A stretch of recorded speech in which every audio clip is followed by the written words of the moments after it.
That was the first time I realized what a magical word future is. I could place all my hopes there, just need to patiently wait for time to carry me forward. Just as trains always arrive at their destination, dreams can always come true. I accidentally discovered a missing person notice from over 20 years ago with my photo on it. So, I dialed the number on the missing person notice. A woman's prolonged voice came through the phone. Peng Junyin, I've finally found you. I was stunned, quickly hung up the phone. A few days later, the lawyer came to my door. They said the lady from the missing person notice left me a huge inheritance. Tears of gratitude slid down from the corner of my mouth.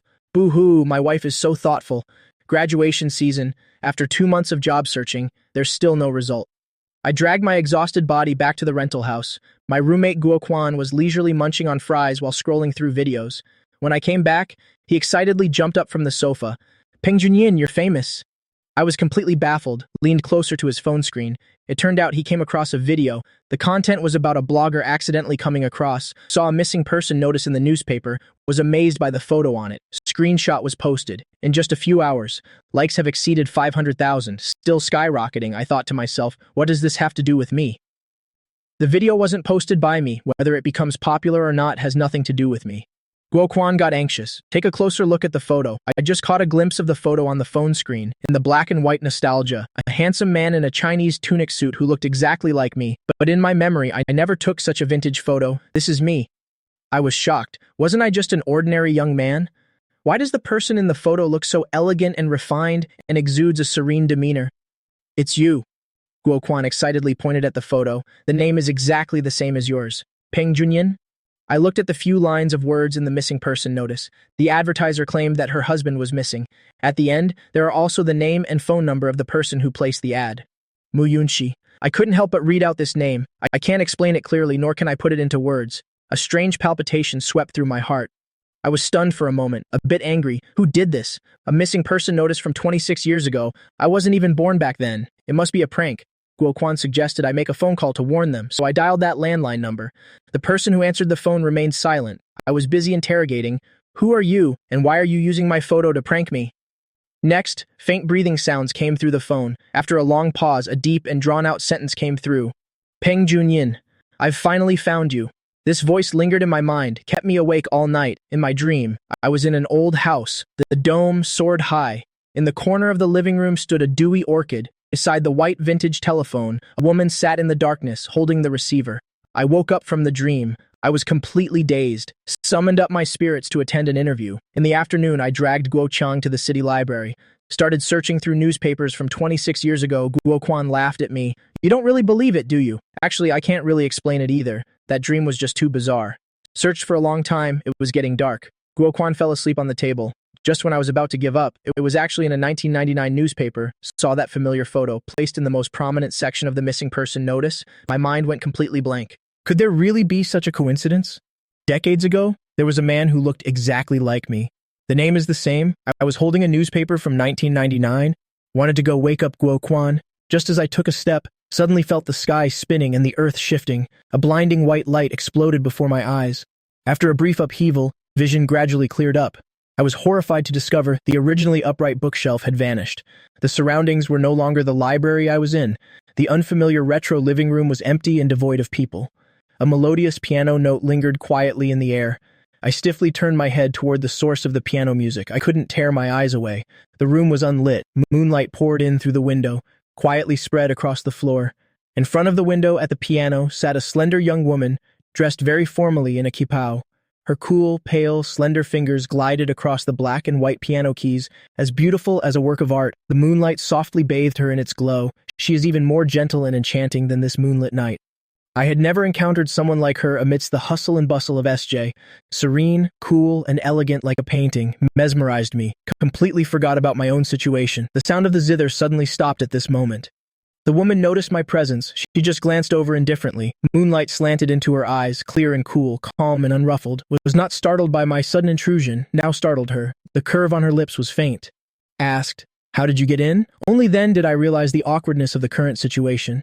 How to explain? Even if I say I was reading in the library, suddenly appeared here, probably would be considered crazy anyway. She wouldn't think I'm a thief, would she? If she calls the police, no amount of talking could clear me. I was on tenterhooks. My mind is not working properly. If I said I fell from the sky, would you believe it? The woman gazed at me quietly. Didn't get my humor at all. I grew even more uneasy. She replied faintly, "You can take whatever you like. Just close the door for me when you leave. Are you okay, ma'am? This is the first time I've met such a generous person. If a thief really broke into her house, wouldn't they be overjoyed?" I awkwardly explained that I wasn't sure how I ended up in her home, but I'm really not a thief. Her gaze lingered for a moment, turned to look out the window. "The door is behind you." She was giving me the hint to leave. I secretly breathed a sigh of relief. Facing such a tolerant person, stepped lightly, preparing to leave. But when I turned around, I spotted a transparent glass on the piano stand containing a cup of cold water. Next to it was a brown medicine bottle. I suddenly got a chill. A bad thought flashed through my mind. Who would wear a cheongsam and play the piano at home in the middle of the night?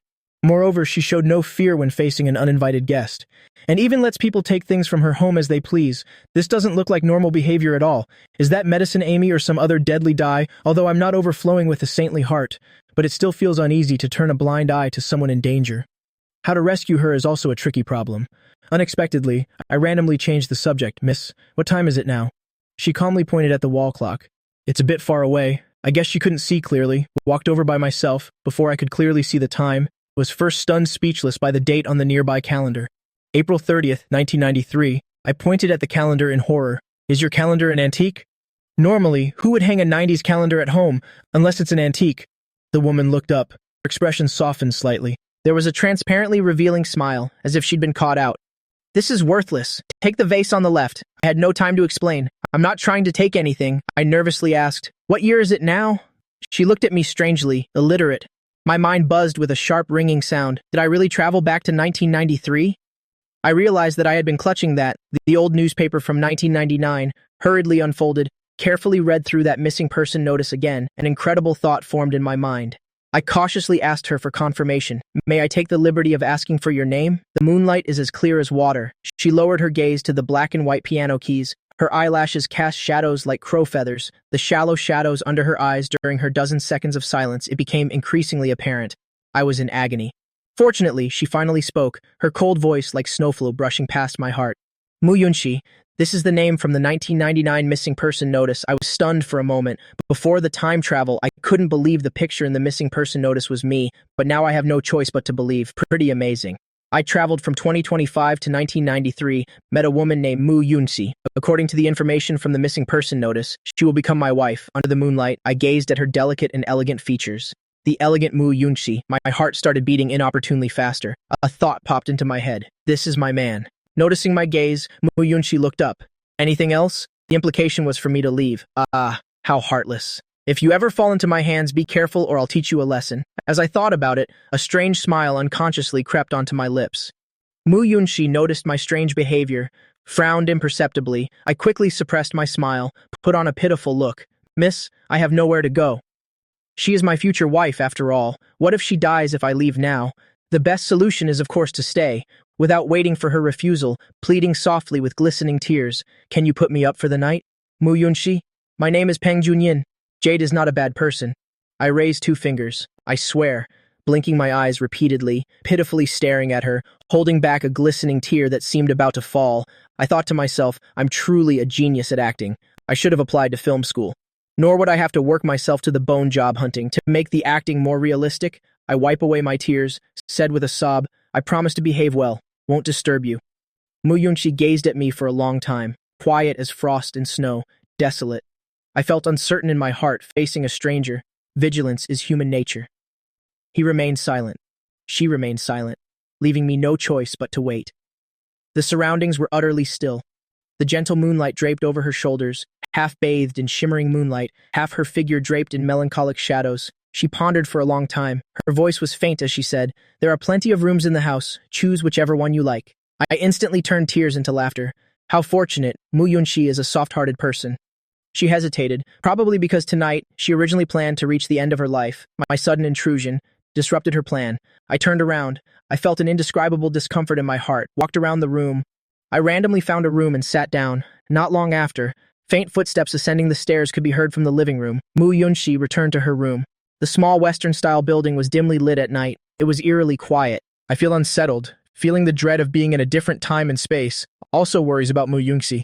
Don't let me wake up tomorrow to find her sate. Whatever. Forget it. Since it's me, then I have to take care of her. I resolutely grabbed my pillow, tiptoed to Mu Yungxi's bedroom door. The knocking sound seemed particularly abrupt in the empty house. There was no movement inside for quite a while. My premonition was getting worse, too polite to care about manners. Pushed the door open forcefully. Before I could see the situation inside the room, the bathroom door on the left happened to open at this moment. A faint, cool mist wafted over. Mu Yunxi walked out wrapped in a loosely tied bathrobe. Only the bathroom emitted light in the surroundings. She stood with her back to the light. The wet hair dripped with droplets of water. From the brow bone down to the jawline, finally rolling into the half-open chest, I stared blankly. Couldn't help but think, the water on her body was ice cold, but her chest must be burning hot. Damn, Peng Junyan, have some shame. It's all Guo Quan's fault. Always shares his private collection with me, subtly influenced. My mind is full of color waste. I felt so ashamed that I wanted to slap myself. Mu Yungxi remained composed, casually tightened her robe. Is something missing? Her voice was slightly hoarse from the moisture, her voice slightly hoarse against the backdrop of her kindness. I grew even more ashamed, however, since we've already come this far. I can't just give up halfway. I played the same old trick again, put on a pitiful and weak appearance. I'm a little scared. Mu Yungxi raised her chin slightly, showing confusion. Yeah, a young man in his early 20s, still afraid to sleep alone at night. Not to mention she doesn't understand. I don't understand either. I just had ill intentions.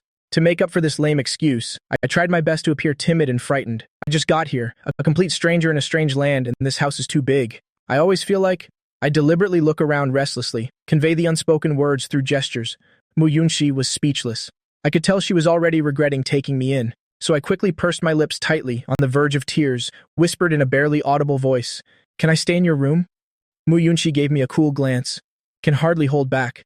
Don't get me wrong, I just want to sleep on the floor in your room. I squeezed out 2 tears, looking at her pitifully. I sleep very quietly, definitely won't disturb you. Mu Yunxi compromised once again amidst my tears. She turned around in silence, pulled out a bundle of bedding from the cabinet, spread on the carpet. I secretly rejoiced in my heart, still maintaining a pitiful and helpless appearance, placed the pillow on the floor bedding, said gratefully, "Thank you," Mu Yunxi said expressionlessly. "Go sleep on the bed." I was stunned, watching her put my pillow on the bed, took her own pillow and lay down on the makeshift bed. At this moment, I suddenly felt emotional.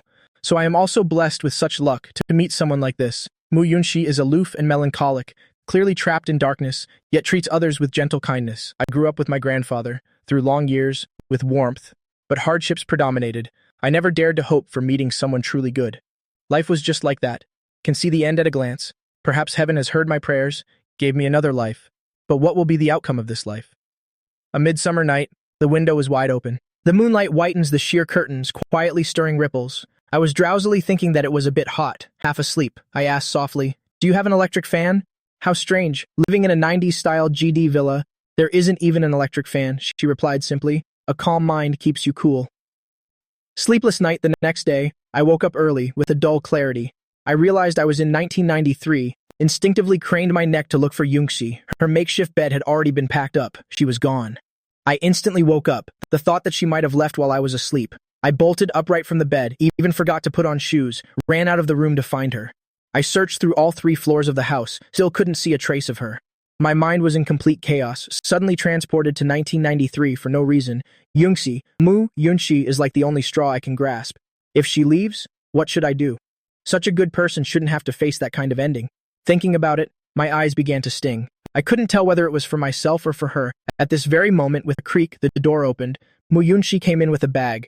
Seeing me standing there barefoot with red eyes, she froze for a moment. The stone weighing on my heart fell away. I awkwardly turned my head away, averted her gaze. Last night I saw the medicine. Thought you? I pointed towards the piano. The water glass and medicine bottle on the piano stand were gone. I can't help but let my imagination run wild. Mu Yunxi stood at the entrance, gazing into the distance as if separated by a layer of mist, silent and still. Traveled back to Mu Yunxi's home 20 years ago. Just woke up and saw her walking over holding a bag. I went downstairs and bought breakfast. She said while beckoning me to sit at the dining table. I lowered my head to drink the porridge. Felt a little embarrassed. In my field of vision appeared her cold, pale hand. The bluish veins are clearly visible. She pushed over a stack of seep. Take this money and go home. It seems she mistook me for a desperate thief. It's the first time I've seen someone so kind to a thief. Too rare. I couldn't explain my origins to her. My mind raced. Simply played the victim to the hilt, madam. Actually, I have no home. I buried my head in the porridge. Tears fell drop by drop. My parents passed away long ago. The grandfather who raised me passed away 2 years ago. I came here because I have nowhere else to go. Out of the corner of my eye, I saw Mu Yungxi's fingers curl slightly. I performed even more vigorously. Can you rent me a room? I'll make up the rent once I find a job. Mu Yunxi responded coldly. Not very convenient. The performance failed. Deeply frustrated. No choice. She refused to take me in. Can't shamelessly stay at her place and refuse to leave. After breakfast, I had some backbone. Didn't take her money. Left alone. I was thinking of finding a job nearby and settling down first. I'm perfectly capable of taking care of myself. Won't starve to death. I just forgot the most critical problem. In 1993, I wasn't even born yet. Here I am, a complete undocumented individual. Finding a decent job is definitely out of the question. Wandered around the streets all day. I don't have a single penny in my pocket. Sunburnt and starving. Almost lost half my life. I can't understand why others time travel to enjoy good food and drink. I was about to starve to death on the street and had to endure until dusk. Pride was starved away. Could only slink away to knock on Mu Yungxi's door. The door opened. I didn't even care about my face. Directly hugged her tightly. Mu Yungxi, I came here because of you. You don't want me. I won't survive. Mu Yungxi's body was stiff, held by me. We fell into an eerie silence. I cried with genuine emotion, hearing a few women's laughter behind me. Some people even patted Mu Yungxi on the shoulder, suppressing laughter to tease her. Yungxi, well done. The infatuated young man came knocking at the door, acting as if life and death depended on it. Seeing the men and women gathering inside the door, I was mortified. I was dumbfounded on the spot. Had even forgotten that I was still holding Yungxi in my arms. The pose was extremely ambiguous, but those women were quite considerate. Just joking. Then returned to the living room, left some space for me and Mu Yungxi, I realized belatedly. Let go and wiped away tears. I'm sorry, I didn't know you had company at home. I was actually planning to act pitiful to beg for shelter. I didn't expect her to bring so many friends. It might cause misunderstandings. Mu Yungxi lowered her head and gazed at me, said nothing. Then she slightly turned sideways and said, "Come in." She actually didn't drive me away. I was so moved that I almost burst into tears. I shuffled in with small steps, standing at the doorway waiting for Yungxi Mu to close the door, then followed her step by step, following behind him, behind me. My nervous and uneasy appearance seemed obedient and docile in the eyes of others. The women in the living room all exchanged ambiguous smiles. I felt a bit awkward seeing the cake on the coffee table and the untouched food on the dining table.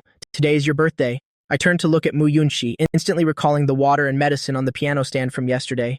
My heart ached, heart-wrenching. How desperate must she have been? Could make her choose to end her life on the eve of her birthday? I can't imagine, but truly felt the sorrow. Mu Yunxi didn't answer, just motioned for me to sit. There was only one empty seat at the dining table. That should be Mu Yunxi's seat. I thought about finding a chair. An elegant and dignified woman beside the seat stood up. "Young man, come, sit here." Before I could refuse, she had already moved a chair over. Everyone made some room. "Let me sit down." "Thank you," I whispered my thanks. As Mu Yungxi sat down, just sat down, the woman with the gold chain rubbed her hands together and asked, "Young man, how long have you been with our Yungxi?" She smiled amiably. I nervously leaned closer to Yungxi. "Just met her." She stroked her chin with a look of disbelief. A woman beside them chimed in, "Hey, Li Ruoyu, cut it out. The young man is shy. Don't scare him." The gold chain woman named Li Ruoyu nodded repeatedly.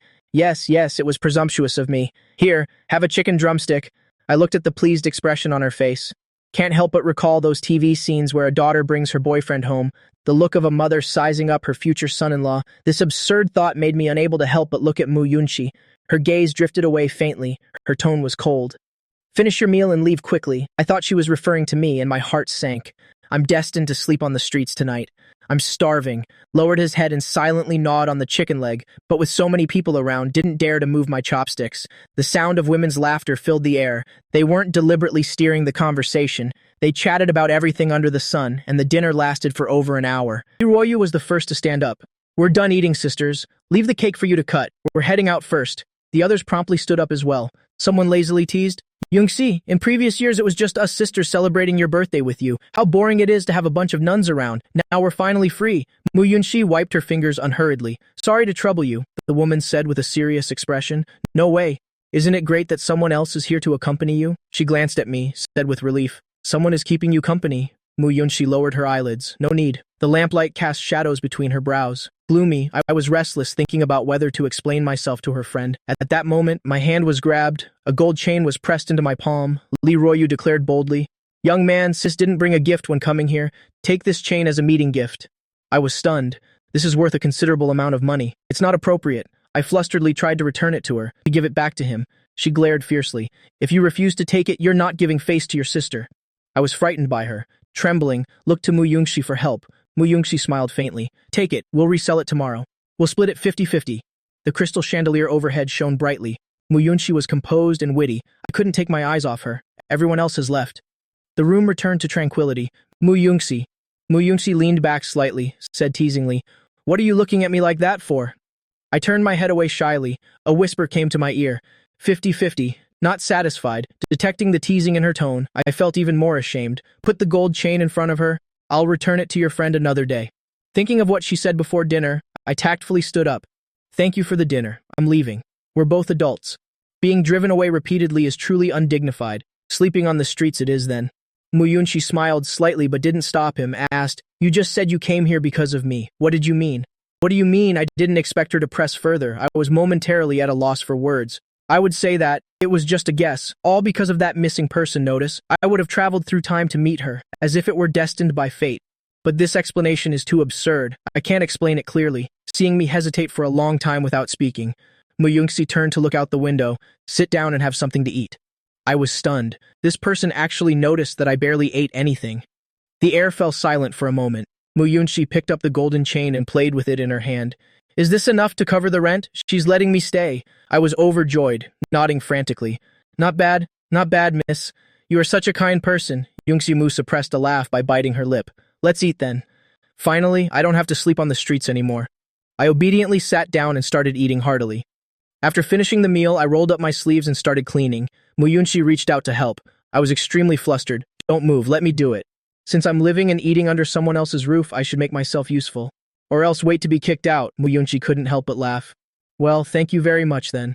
Whatever." I huffed and puffed to get everything neatly arranged. Looking at the sparkling clean kitchen, satisfiedly clapped hands, turned around and looked through the glass door of the kitchen, saw Mu Yunxi sitting on the sofa, was watching this way, lost in thought. Found me looking at her, she asked nonchalantly, "Would you like some cake?" I walked over eagerly, took the initiative to light the candles. It doesn't matter whether we eat the cake or not. What matters is spending your birthday with you. The speaker has no intention. The listener takes it to heart. Mu Yunxi silently looked at me, nodded and said, "Okay." I didn't dwell on her feelings, ran to turn off the lights, urge her to come. "Hurry, make a wish." Mu Yunxi pursed her lips unnaturally. "No wishes." Looking at her expression, I guess she's probably in a bad mood. I sincerely lied. "Give it a try, it really works." Mu Yunxi looked at me suspiciously. I looked at her with utmost sincerity. She struggled with her thoughts for a while, finally compromised by clasping her hands together, quietly closed her eyes. A few brief seconds. She found herself in the darkness. The flickering candlelight gently climbed up to her eyebrows and eyes, unaware of her own charm. I think her wish tonight will become a star in the sky, just like her, in the vast darkness, quietly shining. After settling in, I wasn't idle either. I found a temporary job at a small restaurant on the nearby street. Filthy. It was exhausting, but the boss didn't enforce identity checks. I learned to be self-reliant at an early age. This kind of work is no trouble for me, but I have no ID. Have to settle for this for now. I can't just freeload at someone else's place without contributing. Mu Yunxi is an eccentric person. She lived in seclusion. Often stays in the study. Hardly a trace of her could be seen throughout the day. The phone at home rings without fail every day. Mu Yunxi would usually answer and hang up within less than a minute. I don't know who called. I never asked either. At 7 a.m., the doorbell rang on time.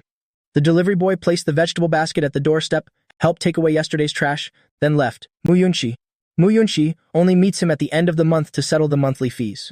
Mu Yunxi maintains a proper distance from everyone. The same goes for me. She had excellent culinary skills. When it comes to cooking, she was extremely patient and focused. Each dish was neatly arranged, a perfect combination of color, aroma, and taste, exquisite as a work of art. The first time I saw it, I was dumbfounded. She exudes an ethereal quality, but in the kitchen she was utterly comfortable and at ease with herself. As time passed, I asked her with a smile, "You're not a chef, are you?" Mu Yunxi denied it, saying she had too much free time. Gradually became a habit. I tried to understand in a dazed way. In her meager and tranquil life, she was also looking for something to pass the time. Striving to extend the length of life, people trapped in the mire trying to grasp a beam of light. This realization made W increasingly sad. We have been living in a strange yet tacitly harmonious way. She prepares breakfast in the morning, always invites me to join. She always waits for me to have dinner together. Occasionally, when she was in the mood, would watch TV with me for a while, make some casual remarks. Sometimes, when I had free time, I would nestle in her study, flip through the books on her shelf. Mu Yunxi was an extremely tolerant person. Let me fiddle with her expensive books. Perhaps she really had some free time as well. While I was secretly calculating how much her collection of books was worth, she was focused on tinkering with that gold chain. She is quite persistent in what she does. That tacky-looking gold chain was melted by her. Still pondering how to redesign it into a new style, I'm not really interested in her hobby. I just thought she was bored, and jokingly teased her. Are you planning to enter the gold market, showing off your skills? Mu Yunxi smiled modestly, still learning, but I can give it a try, if there's a chance, I said with a smile. You might as well buy a house or land. Her gaze fell upon my face. Are you interested? I nodded quickly. Of course, you have no idea how terrifying housing prices will be in the future. Thinking about the future skyrocketing land prices, housing prices are still as cheap as cabbage now, but I still can't afford to buy. It really feels like watching a huge fortune slip right through my fingers. My heart aches so much that I pound my chest and stomp my feet. I'm such a useless little trash. Others travel through time, defy fate, and rise to the pinnacle of life. I traveled back in time but still ended up as a penniless loser. Even dogs would weep at the sight. What a damn shame. Mu Yunxi slightly curled her lips, pulled open the drawer, took out a passbook, pushed it in front of me. If you like it, buy it. I was stunned, silently gazing at her. Not because of her generosity, but from her tone, I heard something akin to indulgent spoiling. Mu Yunxi also noticed something was wrong, smiled faintly. Consider it my investment. We'll split the profits 50-50 when we make money. I remained silent. It can be seen. Actually, she's not really interested in making money. No. Her slender fingers rested on the table, carefully considering. 3 to 7.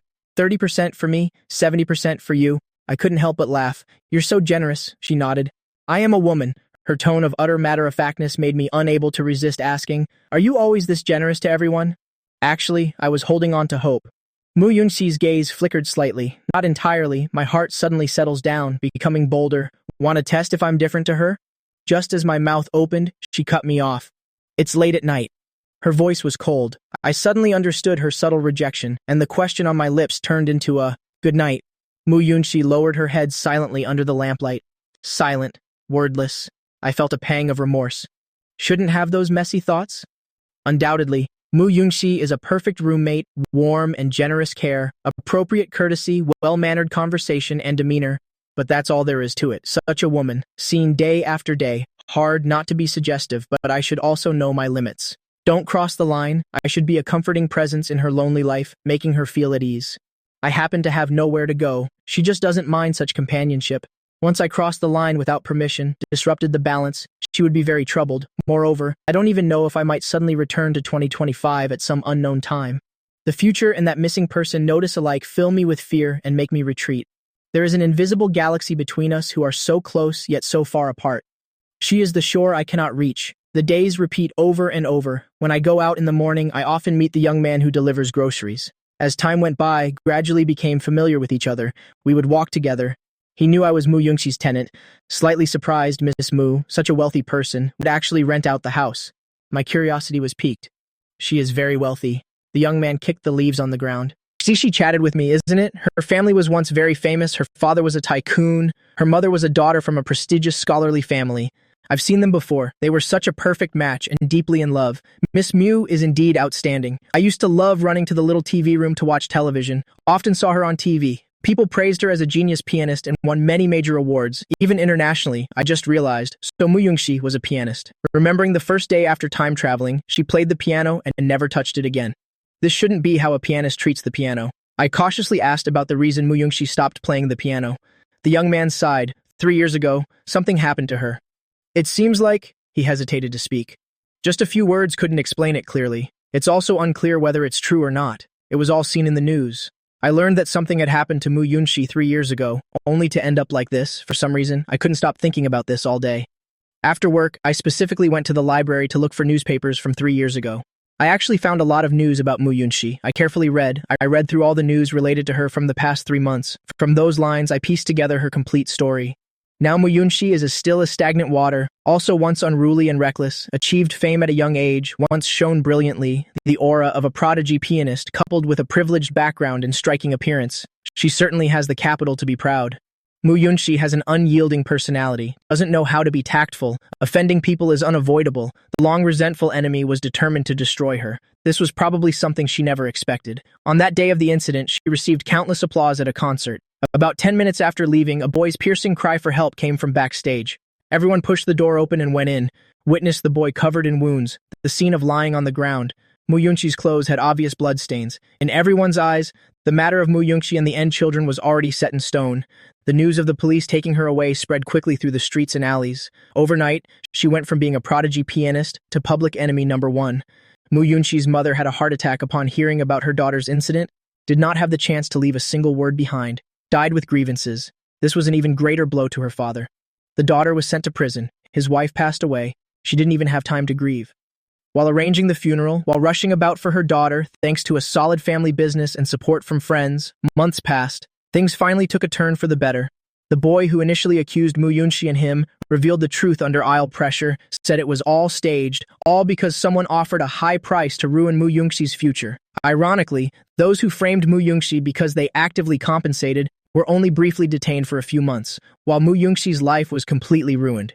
People did not believe that Yunxi Mu was acquitted, questioning whether the Mu family used money to exonerate Mu Yunxi.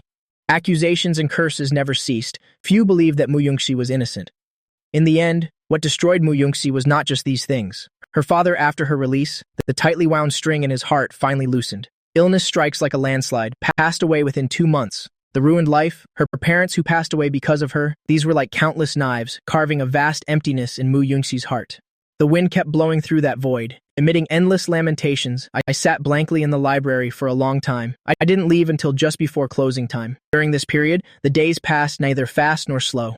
In the blink of an eye, the mid-autumn festival is approaching. I stood by the roadside looking up at the sky. The moon hung high in the sky, shedding its silvery light. Is meant to make the night clear and beautiful, yet even the most compassionate moonlight cannot reach Mu Yunxi's SJ. She waited in the slowly darkening night, unable to see the dawn. I walked with a heavy heart. I looked up and saw by the roadside of the phoenix trees, Mu Yunxi stood alone in the night. She waited at the door, gazing at me from afar. Moonlight filters through the gaps in the leaves. Dappled light swayed on her. My heart suddenly tightened, like waves crashing against the shore, rippling, endless. That was unmistakable infatuation, but also a genuine heartache. I gradually moved closer to her. The urge to embrace her grew increasingly stronger, yet I feared that being abrupt or presumptuous would make a fool of myself. Whispered to her, "Were you waiting for me?" Mu Yunxi slightly furrowed her brows. "You've never come home this late before." I was a bit worried. She paused, explained further. "Want to go and check? Just remembered, I don't know your workplace." I had only briefly mentioned to her that I found a job, didn't mention what kind of work. She is not a talkative person. Naturally didn't ask. My heart is surging with emotions. The suppressed thoughts of these days resurfaced. She looked anxious. "What's wrong?" Thinking about what happened to her, my eyes suddenly welled up with tears. This world is so unfair. The gentle and kind Mu Yunxi was not treated with kindness in return. Emotions surged and were hard to calm. I looked at her slightly surprised eyes, reached out to embrace her. Mu Yunxi stood rigidly, did not push me away. She probably genuinely thought something bad had happened to me. She patted my back lightly. "Comfort, it's okay. I'm here. This person is truly heartbreaking, clearly immersed in darkness, yet never hesitates to bestow warmth upon others." I felt even more sorrowful, holding her tightly, choked up. "Mu Yunxi, can I stay with you?" Mu Yunxi's movements paused slightly, clearly understanding, but she chose to avoid it, vaguely answered, "Haven't you always done it this way?" I stared into her deep, dark eyes. My heart burned with an unprecedented fervor. "What I want is for you to belong to me completely. I should have known. I'm a greedy person. I would never be satisfied with such an ambiguous relationship with her. A close yet distant relationship." Mu Yunxi looked at me with lowered eyes, saying nothing. I hooked her finger and twined it around my fingertip, bravely and sincerely tell her, "I want to hold your hand and walk a long, long road with you. Our family is a lover, not a landlord and tenant living under the same roof." Mu Yunxi was very quiet. Her expression was serene. No ripples could be seen. The night was already past 10 o'clock. All is quiet around. Occasionally, the sound of wind rustling through the branches could be heard. Her prolonged silence tightened my chest with anxiety. Tormented now, it is I who have crossed the line. If she has no feelings, we're probably never going back to where we started. As my emotions were tangled into a messy rope, a low, mocking laugh came from beside me. Mu Yunxi's eyes were faintly cold. Her smile didn't reach her eyes, Pitying me, I shuddered violently, realized she had guessed that I investigated her past. I looked into his past. For a moment, I felt as if a bucket of cold water had been poured over me from head to toe. In your eyes, my genuine feelings, just out of sympathy for you, her interpretation is truly heartbreaking. Yan Yunxi turned her face to look into the distance. The moonlight cast a soft halo over her face. Her emotions were obscure and hard to decipher. I suddenly felt relieved. She wasn't that despicable. The words spoken were not sincere. It's just an escape. Bian Yunxi has her own abyss. She struggles and sinks, torment and unable to escape. I couldn't bear to force her, murmured to ask her, Mu Yunxi, do you believe in destiny? Without waiting for her answer, I chuckled to myself. I didn't believe it before, but after meeting you, I believe. I used to always complain that I didn't believe, never expected that fate had long reserved the greatest fortune for me. How fortunate it is to have met Yunxi Mu. I know she wants to push me away, but I was still willing to patiently tell her, Mu Yunxi, I'm absolutely certain you are my destined one. I believe that from the beginning to the end of one's life, everything is predestined. Sooner or later, farther or nearer, we will eventually meet the person destined for us. We meet, get to know each other, and fall in love, walk together, some part ways midway, some meet with a ragged ending, some people remain devoted for life. All things arise from fate, everything fades with fate. We cannot control the beginning or end of fate. All we can do is give our best, love well in the days we can embrace, live up to the first encounter, no regrets about the ending. Before meeting Mu Yunxi, I had never fully comprehended these truths. Now that she is all I see before me, love suddenly takes on a tangible shape. That night, Mu Yunxi never said a word. Silently, she turned and went home. But I firmly believe that she will eventually belong to me. I have the patience to quietly wait for her response. Life seems no different, except Mu Yunxi growing increasingly silent. She still cooks in the kitchen, but the dishes served on the table appeared slightly more disorganized. She would still spend long hours in the study, constantly fiddling with that melted gold chain, but occasionally there would be some noisy sounds. Many late nights I wake up in the middle of the night, always see her all alone, like a wandering ghost pacing back and forth in the dark house. It's not true that I didn't feel distressed, but I didn't disturb her. Mu Yunxi was lost in her own abyss, struggling with the Mog in her heart. Sometimes, the one who pushes you away might be suffering more than you. Until one midnight, I was awakened by the sound of rain. It's hard to explain why, but the moment I woke up, my heart was inexplicably twisted. I ran downstairs in panic. The autumn night, there was no light in the room. Raindrops pattered noisily against the window pane. Outside the window, a vast expanse of faint light shimmered. Mu Yunxi sat upright in front of the piano, just like the night I first met her. Her index finger rested on the black piano key, but no sound came out. My heart was pounding as I walked over softly, squatting beside her. Why aren't you sleeping? Actually, I also feel very guilty. If I had known she would suffer so much, let nature take its course and not bring it up. Mu Yunxi lowered her eyes. Her gaze first swept over my bare feet, paused for a moment before returning to my face. I told her frankly, I woke up feeling extremely flustered, forgot to wear shoes, did not know she was sitting here, but it was as if being pulled by an invisible string, hurriedly came to find her. Mu Yunxi remained silent for a long time. The dim light fell into her eyes, like scattered embers. She reached out her hand. After a brief hesitation, gently held my hand.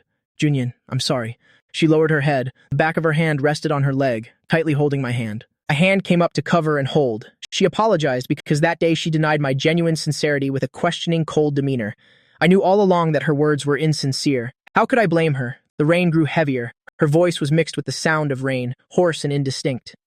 I originally planned to leave at midnight on my birthday, had already accepted that ending to life.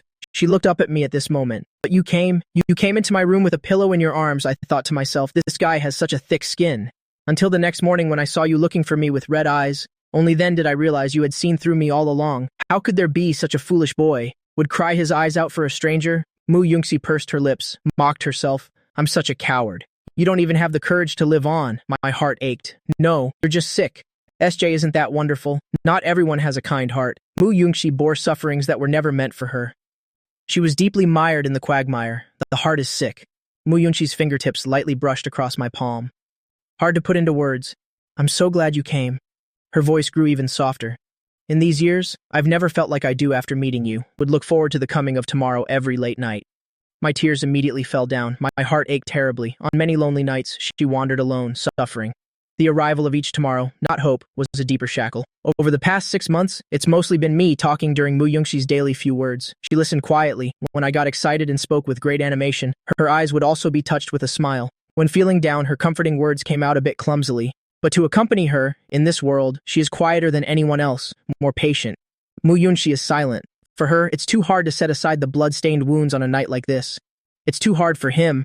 The storm is howling outside the window. She held my hand, whispered many words. Junyan, Junyan, I can't stand you not being by my side anymore. So I often feel anxious and uneasy, want to keep you by my side all the time, and I'm afraid you'll discover my cowardice, let you down, to betray your affection. Someone like me can't even save myself. How dare I drag you down as my lifeline? On this stormy autumn night, I heard the wind in Muyungshi's heart, hollow and desolate, slightly heartbreaking. She nestled her face against my leg.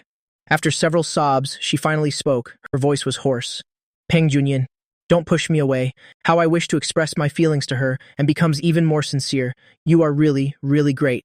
I will never be disappointed in you. I am willing to tell her over and over again, meeting her, how lucky I am. The rain keeps falling. The SJ is bustling yet serene. I tossed and turned and couldn't sleep. Turned over to look at Muyunshi. Muyunshi, her hands are freezing cold. Would rather sleep on the floor than share a bed. I lowered my hand and gently tugged at her blanket. Muyunshi, Muyunshi, I can't sleep. She opened her eyes groggily. What's wrong? I deliberately teased her, pretending to be dejected, saying maybe it's because my sweetheart is nearby but untouchable, but can't touch. Feeling unsettled, Muyunshi obviously hadn't adjusted to this new relationship yet. There was no response for a long time. I was wondering if I had scared her. Hurriedly explained defensively, don't get me wrong, I'm not that kind of casual person. Was about to withdraw the hand but was instead held back by her. In the darkness, her eyes seemed to glow with light, softly coaxing. Let me tell you a story. I perked up when I heard that. Dating her, and a bedtime story too. Nice. I pushed my luck. How about you sing a song? Compared to listening to stories, I'd rather hear her sing. Muyungsi fell silent for a moment, a little embarrassed. How about a nursery rhyme? After several months of getting along, I know she likes the melodious opera from the gramophone. If she really starts singing opera, I'd probably lose even more sleep. I readily agreed with a chuckle. Okay, between opera and nursery rhymes, I choose the latter. My body also turned over restlessly. The movement was a bit too vigorous. Muyunchi instinctively reached out to catch him. I naturally rested my head on her hand, lying on my side next to her, gaze into each other's eyes. Muyunchi appeared slightly flustered. I looked at her candidly while singing a nursery rhyme, lulling someone to sleep. You have to sing while patting the back for it to work. My grandma used to comfort me like this. She was quiet for a moment. Let's begin. I found a comfortable position, closed his eyes with a chuckle, felt completely satisfied. Quite some time had passed. I'm starting to feel sleepy. Muyunshi remained silent. Whatever, whether she sings the nursery rhyme or not doesn't matter. The important thing is to hold her while sleeping. Drowsiness crept in. I was in a daze, feeling her hand gently patting my back. Her voice fell softly into my ears. Her voice was soft and soothing. Rockabye, rocking to the grandma's bridge. Grandma calls me good baby. A steamed bun and a piece of cake. My eyes slowly closed, felt completely satisfied. I don't know how long she sang anyway. I slept soundly. The next morning, she was no longer by my side. As expected, she was in the kitchen. I quietly moved closer, peeking over from behind. Mu Yungsi has OCD. Even frying an egg has to be done perfectly flat. Too close. I lightly brushed against her arm. She still turned slightly sideways with some restraint. In the matter of love, Mu Yungsi was inexperienced. She always does it with great caution. Fear of not being enough, afraid of overstepping. I think she has been in the darkness for too long. The journey to emerge from it took her a bit longer than others, but she's really trying hard. After breakfast, I have to leave for work. She tried to imitate how other girlfriends would act, insisted on seeing me off. I didn't really want her to find out about me, doing such dirty and exhausting work, so I refused her. Walking on the road, I thought to myself self-mockingly, it turns out that in front of the one you love, I have become an unconfident person. But what does it matter? I have the best lover, a busy day has passed, the night deepens, there was only one table of customers left in the restaurant. I just came out of the kitchen, I heard them laughing and gossiping loudly. Isn't that the famous pianist? What's her name again? Mu something? The companion sneered. Mu Yunshi. What pianist? Shouldn't that be the infamous N child molester? The men and women at the table burst into laughter. I quickly looked up toward the door. The street was bathed in deepening twilight. The neon lights flickered intermittently. Muyunshi had arrived at some unknown time. Standing quietly outside the glass door, the neon lights flickered and flowed. She stood in the light and shadow, slender and ethereal. My hand holding the tea trembled slightly. The scalding tea splashed onto the back of my hand. The scalding heat paled in comparison to the bitterness in my heart. The mocking laughter of those people was like sharp knives piercing my heart and lungs. I'm so sad, especially for her. My anger flared up. I rushed over to argue with them. Mu Yunchi quickly walked over, took the tray from my hands. Amidst the mocking gazes of the crowd, she nonchalantly pulled up her own sleeve, gently wiped the tea off the back of my hand. She lowered her head, the light cast on her face, half lit, yet still gentle and tender, as if those hurtful words and those people's contemptuous glances never reached her ears. Into her eyes, I suddenly felt my eyes getting slightly sore. The feeling of sadness stuck in my throat. Stuck in my throat, Mu Yunchi explained. In the morning, the young man delivered groceries to the house. I asked one more question, probably guessed that I didn't want her to come. I apologized in a low voice. Sorry. She laughed instead, gentle as water. Silly. Why are you apologizing for this? I was increasingly on the verge of tears. She always takes care of my feelings so thoughtfully. But clearly, she was the one suffering the most at this moment. Going home, she held my hand, led me out of the smoke-filled roadside diner. On the way back, Mu Yunchi remained silent. I didn't know what to say. Several times I opened my mouth, only to fall silent again. Returned home, she went straight to open the safe, neatly arranged a stack of passbooks on the table, said to me with great seriousness, "Don't you like buying houses? How about we make this our job from now on?" Her action made me laugh in spite of myself, but her earnestness deeply moved me. The lights are bright, her eyes shimmered as she looked at me. The flames are radiant, my heart warmed, reached out to embrace her. Love overflowed from our lips. Mu Yunchi, it's you for the rest of my life. The darkest moment of her life. I wasn't there, and there's nothing I can give her. I just hope she knows. I will be there on every day when she's trapped in the mire, always by her side. Love, in Mu Yunxi's view, it should carry weight. She never said, but every move is filled with affection. The days were quiet and long. She attends to every detail. Every meal is taken care of. Every request gets a response. While I was struggling to navigate the property market, happily buying properties and land, she also became increasingly busy. I asked her what she was busy with. She didn't say. I stopped pressing for answers. Li Ruoyu often came to pick her up, picked up and dropped off every day. I gradually became familiar with Li Ruoyu. That day, Li Ruoyu got drunk, holding my hand and crying with snot and tears all over. Speaking of the past, listening to her say, Mu Yunchi was loyal and righteous in her youth, loyal and righteous, offended others for her sake. Later, it led to the destruction of Mu Yunchi's family. The enemy was actually an adversary she had made. Li Ruoyu has been unable to let it go because of this. In the end, she wiped away her tears. If possible, I would rather exchange my life for everything of hers. Mu Yunchi couldn't bear to watch, dragged him back. When cleaning up the mess, wouldn't let me get involved. Mu Yunxi appeared quite composed. The past is hard to regret. Just move forward. I know she hasn't let go of it. She is also well aware of whether she regrets it or not. He was well aware of it too, but I know she is trying her best to move forward. This is more important than anything else. I held her hand tightly, nodded with a smile. The good days passed slowly one by one. One day, I suddenly saw her on TV. Only then did I realize that she had been striving to return to the public eye, return to the stage, playing the movement of new life. Mu Yunchi has been keeping an extremely low profile all these years, has a deep fear of the outside SJ, now stepping out, overcome so many psychological barriers, suffered so many disdainful looks. It goes without saying, she was resilient at her core, walked through the long darkness, finally standing in the light. Every time she gets the chance, facing the media, facing the unbearable past, never hesitates to speak out and clarify. In a personal interview, the host asked her curiously, why there was such a transformation? Mu Yunchi gracefully folds a paper crane with her hands and answers, because of me. Under the lens, her slender fingers pressed straight every crease. The figures under the light appear gentle and serene. She said she thought her life would just go on like this. The past no longer matters. But then, he came. Her voice trailed off. Her voice took on an indescribable bitterness. I can't let him be mocked along with me, looked down upon. She raised her head, speaking each word with unwavering determination. So, Mu Yunxi must be innocent.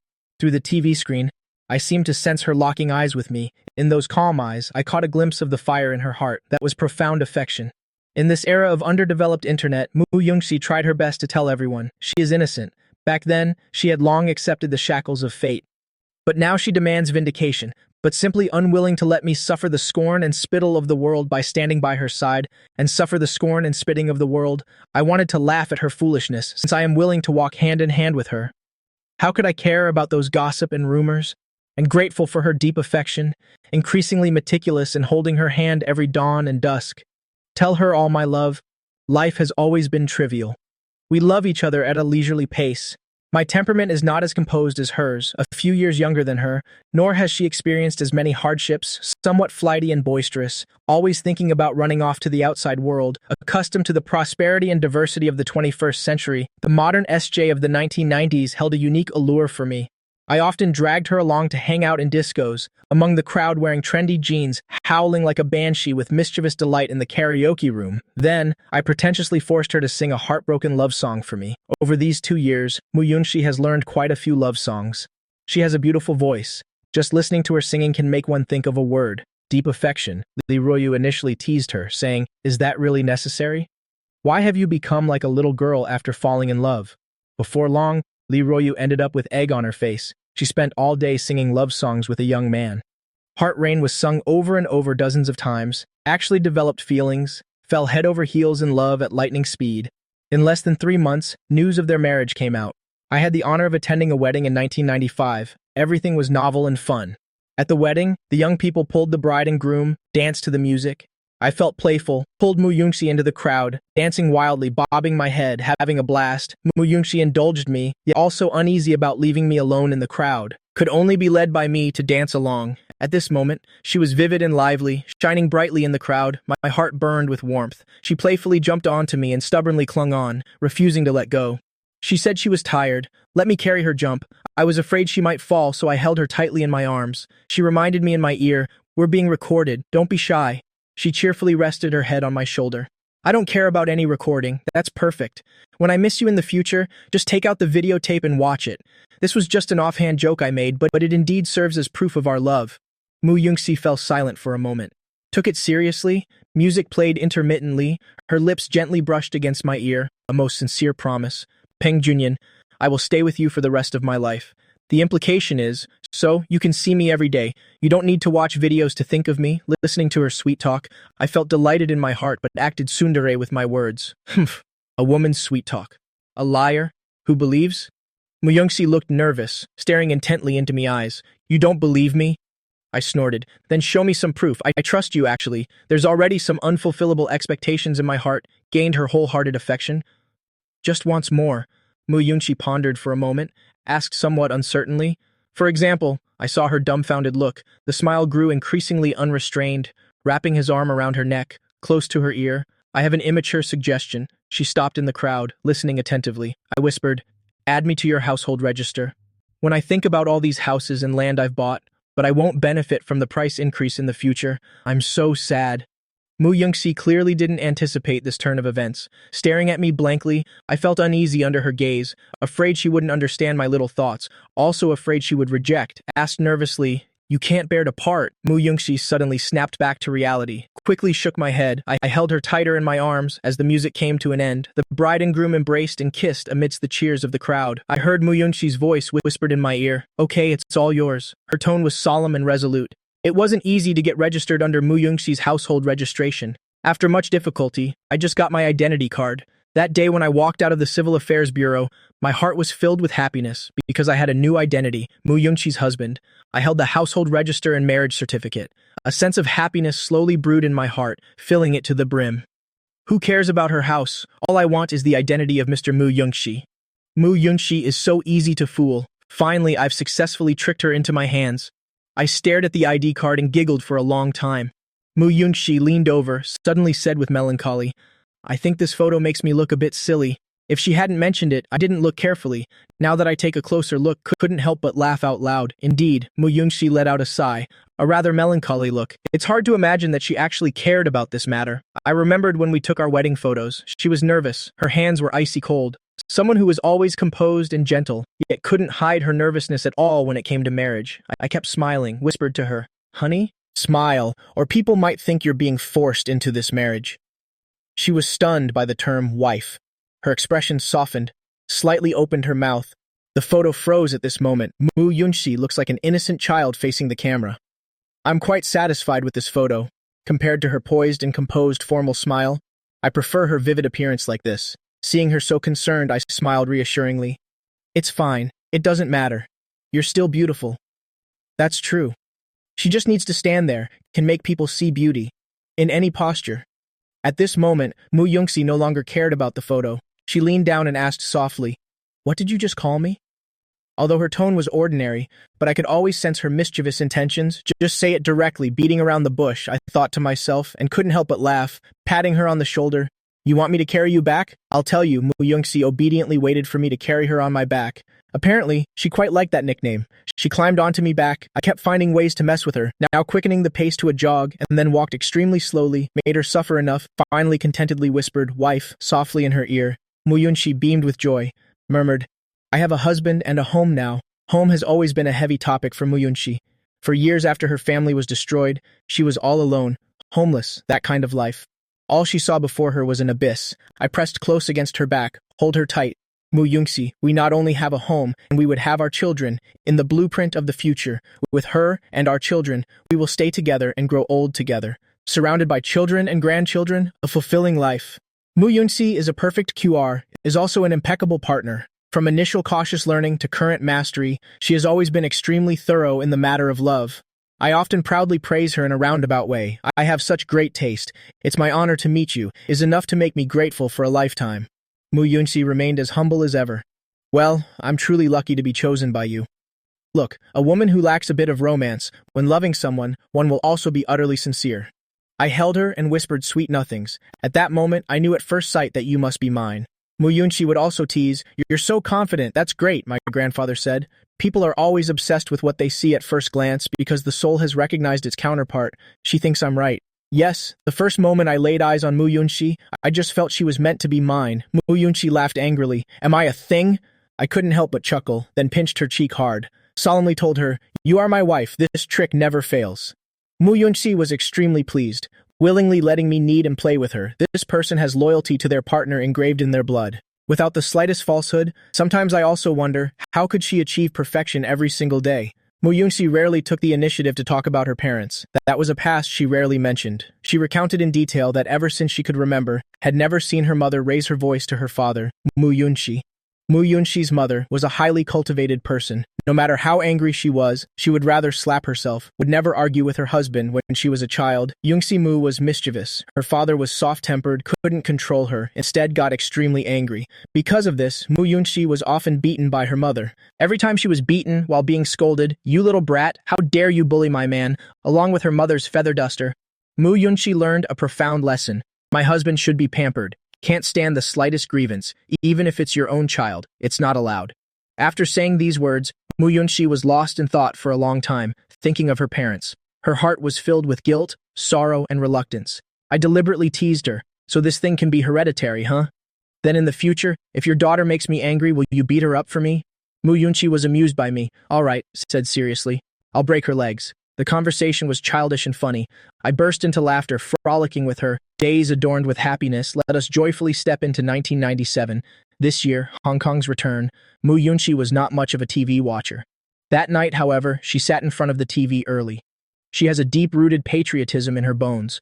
At 12 o'clock, the national flag was raised on time. The celebratory fireworks outside the window were spectacularly brilliant. Fireworks exploded. The interplay of light and shadow spilled into the room. I gently pulled Mu Yunxi into my arms. That night, the fireworks reflected in Mu Yunxi's eyes were like the Milky Way in the sky. How sweet the whispers of love, make one's heart tremble. Hong Kong's return. You are also in my arms. This is the most glorious moment of my life. 1997 was our year. In the autumn of that year, I was delighted to discover that Mu Yunxi was carrying a new life within her. After the initial joy, more than that was worry. I feel so sorry for her. In my opinion, she would experience tremendous pain during childbirth, so occasionally when mentioning children, I always say earnestly to Mu Yunxi, "It doesn't matter whether we have children or not. We don't have to have children." Days wrapped in happiness, I occasionally think about that missing person notice. I was so certain that we'll never leave her, but also fearful. What if fate cannot be defied? If it is truly destined to part, someone must stay by her side. With such anxious thoughts, I cherish this new life dearly. Mu Yunxi almost suspended her work. I spent more and more time in the kitchen, coming up with all sorts of delicious dishes. Under my care, she barely felt any discomfort, and gradually putting on weight, she complained playfully. While nagging, I quickly took some nice photos for her, lest she looks less attractive when she gains weight later. I took out the camera that Mu Yunxi used to play with in her youth. She disliked her own poor complexion, insisted that I take a set of photos for her. The moment she got the photos, she was delighted. I do have a talent for photography. Every photo of her captured a side I had never seen before. Afterwards, Mu Yunxi also took a set of photos for me. But as I looked, I frowned again. These photos seemed familiar. I quickly remembered, so I had seen this photo in that 1999 missing person notice. It was taken by Mu Yunchi for me. Staring at the photo in my hand, a sentence flashed through my mind. There is divine providence in all things. The emergence of this thought filled me with unease. I instinctively looked up at Mu Yunchi. The autumn sunlight golden rays quietly spread across the windowsill. She lowered her head to look at the photo. The corners of her lips curled up slightly. Her eyes were filled with the tenderness of true love. A shadow crept over my heart, lingering for a long time. I can hardly imagine if I were to lose her. What should I do, nor dare to think about, if I leave? What should Yungsi do? Over the years, we've strived to integrate each other into our lives. Devoutly in love, dreaming of the future, every minute and every second, being apart is such a cruel thing for us. Mu Yunsi noticed my unusual behavior, looked up and asked, "Do you dislike the photo?" I didn't want to add to her worries, hastily suppressing emotions, just found a random topic. "No, I was just wondering, do you prefer boys or girls?" This kind of question is quite appropriate, Mu Yunchi answered without hesitation. "A boy. Why?" I wondered. What special reason did she have? She smiled faintly and said, "Like you, she has always been this way, has always been the most healing." I tried hard to suppress the unease in my heart, carefully and meticulously nurturing the child that was about to come. The winter of 1997, it began to snow early. She was feeling sluggish, lazing on the sofa and unwilling to move. The snow light shimmered brightly, illuminating the windowsill every day. Sometimes Mu Yunxi would also quietly play a few tunes on the piano. I often fall asleep to the lingering melody of the piano. A sunny day can also bring a sweet dream. By Mu Yunxi's side, time is so tender and intoxicating and also forgot the bitterness of the world. Late winter. The snow hasn't stopped yet. One morning, I suddenly had a whimsical idea. Want to build a snowman? Mu Yunxi couldn't resist me. After I bundled her up tightly, I took her to the yard to build a snowman. As soon as we stepped out, we were startled by a figure under the eaves. I shielded Yunxi Mu behind me. Upon a closer look, I realized it was a girl wrapped in a tattered cotton-padded jacket. She was very thin. Her face was dry and sallow, bitterly cold, shivering as she huddled under the eaves like a homeless wanderer. Seeing us, she timidly raised her head, though her face was blue from the cold, but her eyes were clear and pure, like a startled little lamb. I inexplicably recalled my own pitiable state when I first came out. If not for meeting Mu Yunxi, probably worse off than her, felt compassion, tugged at Mu Yunxi's sleeve. Her clothes won't last through this winter. Mu Yunxi hesitated slightly, probably wanted to give some money to Dee, seeing that I intended to keep her, also softened her heart. Carefully inquired about her background, settled her in the vacant room in the backyard. This winter, there was a little girl in the house named Shia. She is very shy, yet extremely sensible, always eager to do the hard work, not afraid of getting dirty or tired. Shia's arrival was truly delightful. She would do it every morning when sweeping the snow, build a beautiful snowman in the yard, wrapped in a red scarf, fluttering in the wind, leaning against the window. At first glance, it brings joy. Actually, I kept Shia with some selfish intentions. Shia is an orphan, pure and kind-hearted, followed Mu Yunxi. As long as you treat her well, she will surely be grateful for your kindness in the future. Always stay by Mu Yunxi's side. I always fear that if I really leave Mu Yunxi, what would she do all alone if she were to be as lonely as a wandering ghost in this house? No one to accompany? How lonely that would be. Winter is about to pass. The spring breeze quietly hides in the melting winter snow. A sudden morning, Mu Yunxi was writhing in abdominal pain, curled up in pain while clutching her stomach. I was terrified. It was the first time I had been so furious, yelling at Shia to drive the car. I forgot. The 15-year-old Shia couldn't drive. Shia regained her composure, hurriedly calling for an ambulance. I couldn't wait, so I carried her and rushed out of the house. That day was the last snow of winter. Yesterday I was still talking with Mu Yunxi. Spring is finally coming. When the weather gets warmer, we'll go for an outing in the suburbs, the promised spring outing. But the entire spring of 1998, I never got to feel a spring breeze. Our new life was lost this spring. Even though we had taken every possible care, he still couldn't come into this world. The doctor said the fetal heartbeat has stopped. Beyond remedy, Mu Yunxi cried over and over again, waking and sleeping, the long spring, in a daze. How could I persuade? She wouldn't listen either. At this point, I believe in divine will. I never belonged here in the first place. How could the new life I brought be kept? Then, I will definitely leave. Right. So, I'm sad not just because of the child who couldn't come into our lives, more because I will eventually have to leave my beloved, if you ask me. Which one is more heart-wrenching, I admit. It's the latter. All day in desolation, waking up in a daze, Mu Yunxi held me. The lamplight was dim and gloomy. I realized that she looked even more haggard than I did, noticeably thinner, looking pitiful. Thinking about that day at the hospital, she was about to be wheeled into the operating room. I clung desperately to her hand, eyes reddened, voice trembling, coaxed her word by word. It's okay, don't be afraid. I'm here. I couldn't come in. The last second before the operating room door closed, I saw it clearly. She shed tears.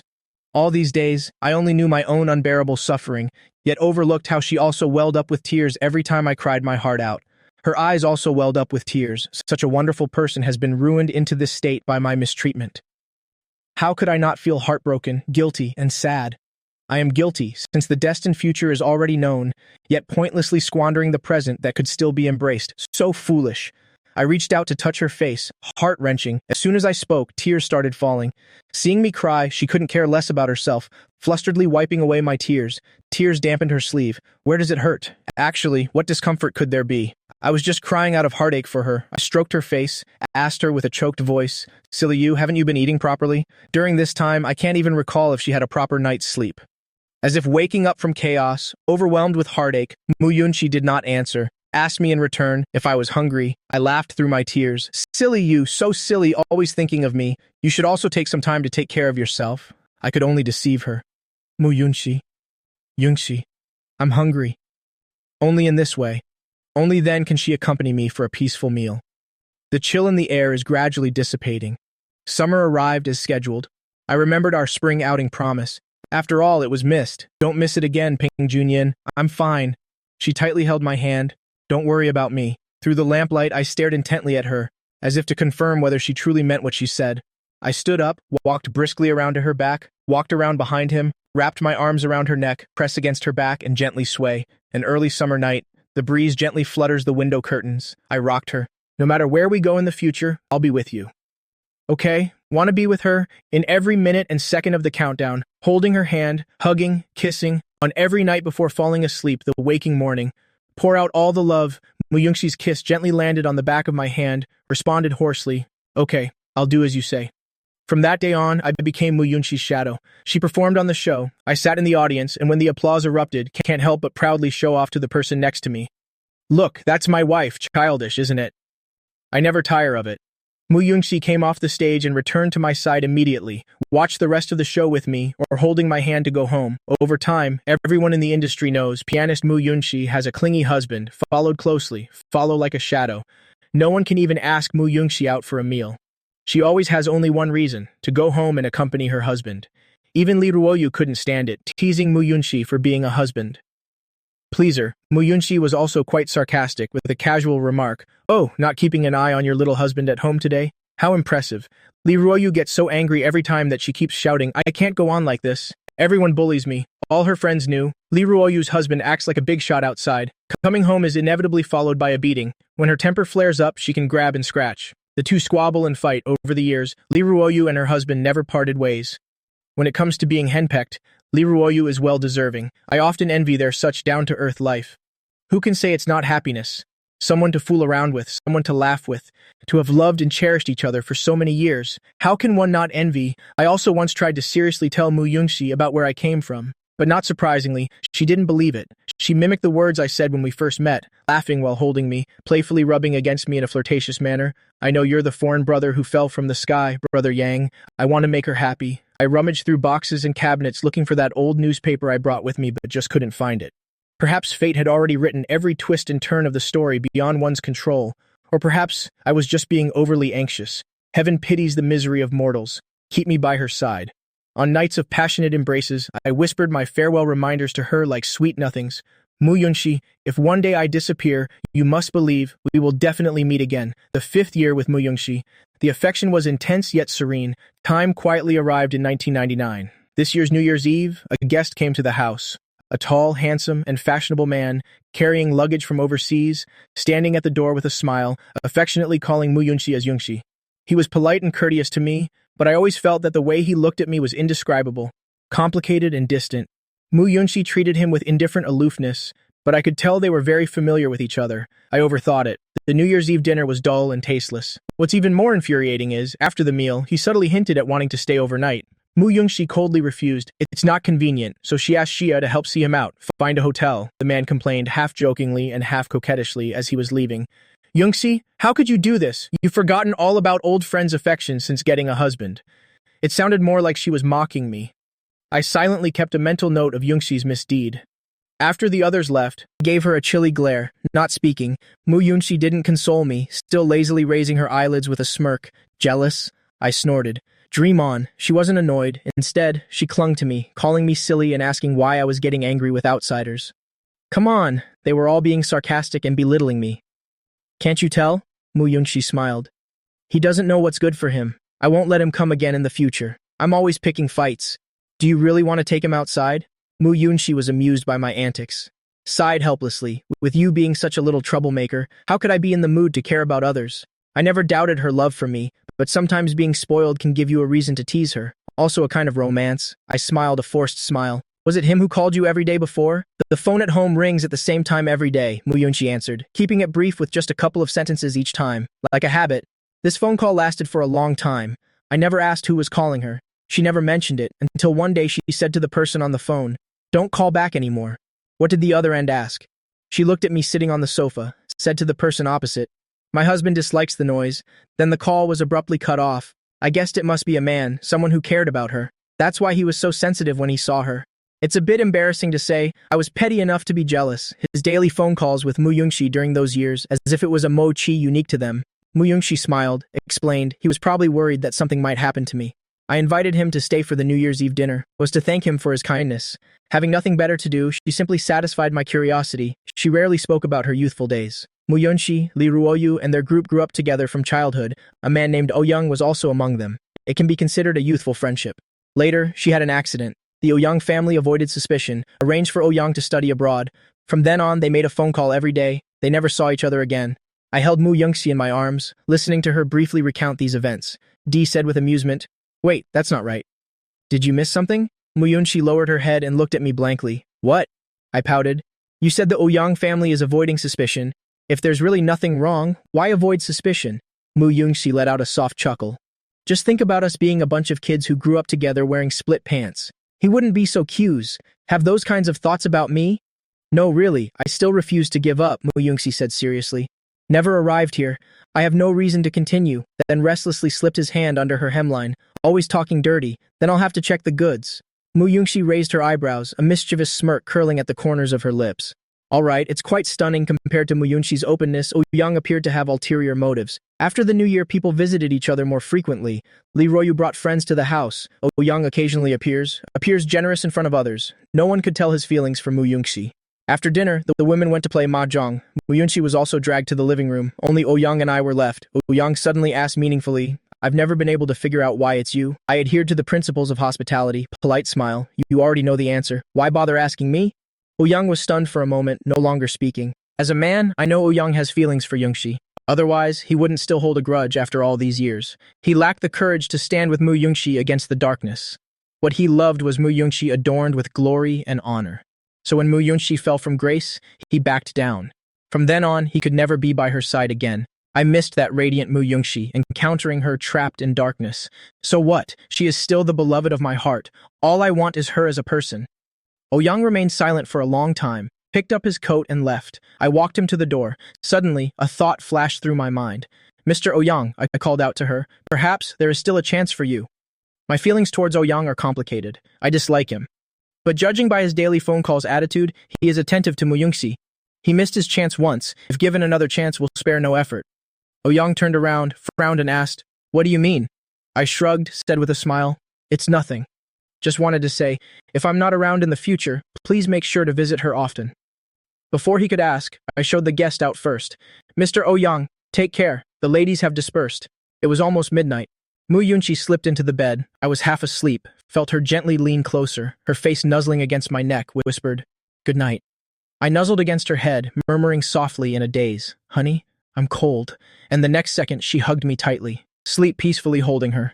Early March, Mu Yunxi came back from outside, felt sleepy, went to bed early. I went to check on her midway, habitually reached out to hug her, only to find that she was trembling violently. Before I could scold her in my anxiety, she took the initiative. "Just a minor cold, no big deal." She squinted her eyes with a mischievous smile. "Stay with me for a while. I'll definitely get better super fast." I wanted to get angry, but gazing into her hazy, sleepy eyes, my heart instantly softened. "I'll go buy you some medicine." Mu Yunxi held on to me. "No need. Let me hold you." Usually, it's me who clings to her. Today, she suddenly became so clingy, I find it a bit novel. Wait for me. I'll be back soon." keeping in mind to buy medicine. I didn't let her succeed, coaxing softly, "I'll hug you when I get back." Mu Yunshi had no choice. "Then I'll wait for you." I hurried out the door, running down the street in slippers. The spring chill lingers. A chill seeped into my skin bit by bit, hurriedly walking out of the pharmacy with medicine. Suddenly, a wave of dizziness and vertigo hit me. I headed straight for the ground before losing consciousness. A terrifying thought flashed through my mind. I might never be able to return to Mu Yungshi's side again. Despair surged back like a tidal wave, plunged into endless darkness. Opening my eyes again, the scent of XD water in my nostrils instantly sobered me up. Suddenly sat up straight. A familiar call brought me back to my senses. "Peng Junyan, you're finally awake." Suddenly, a wave of dizziness blurred my vision. I fell straight to the ground, slowly opening my eyes. The pungent smell of XD water assaulted my nostrils. A voice both familiar and strange, tinged with sobs, echoed in my ears. I turned my head stiffly. The appearance of Guo Quan gradually became clear in my eyes. He was no longer the vibrant young man he once was. Sunken cheeks, haggard, as if he had aged more than a decade. "Where have you been these 6 years?" He rushed over and hugged me, sobbing uncontrollably.